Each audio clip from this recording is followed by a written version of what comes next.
ট্রাইব্যুনালের বিচার প্রক্রিয়া বাধাগ্রস্ত করা, মামলার বাদী ও সাক্ষীদের ভয়ভীতি দেখানো এবং হুমকি দেওয়ায় ট্রাইব্যুনাল আইনে শেখ হাসিনা ও শাকিলকে বুধবার সাজা দিয়েছে আদালত। আদালতে আত্মসমর্পণের পর বা যে কোনো দিন গ্রেফতার হবেন সেদিন থেকে এই সাজা কার্যকর হবে। এই প্রথম কোনো মামলায় শেখ হাসিনাকে সাজা দিয়েছে বাংলাদেশের কোনো আদালত।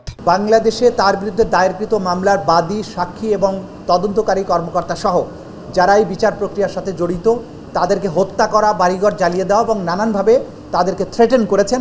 এই অপরাধ চূড়ান্তভাবে প্রমাণিত হওয়ায় আসামি শেখ হাসিনাকে 6 মাসের বিনাশ্রম কারাদণ্ড এবং আসামি শাকিল আকন্দ বুলবুলকে 2 মাসের বিনাশ্রম কারাদণ্ডে দণ্ডিত করেছেন।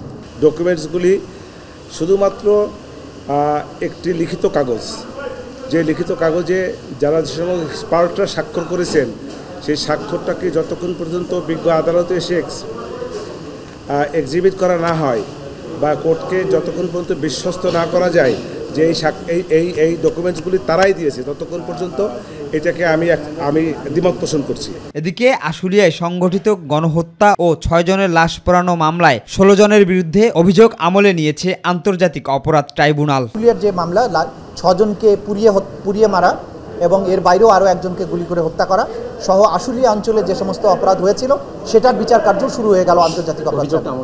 16 জন আসামির বিরুদ্ধে আমরা ফরমাল চার্জ দাখিল করেছি।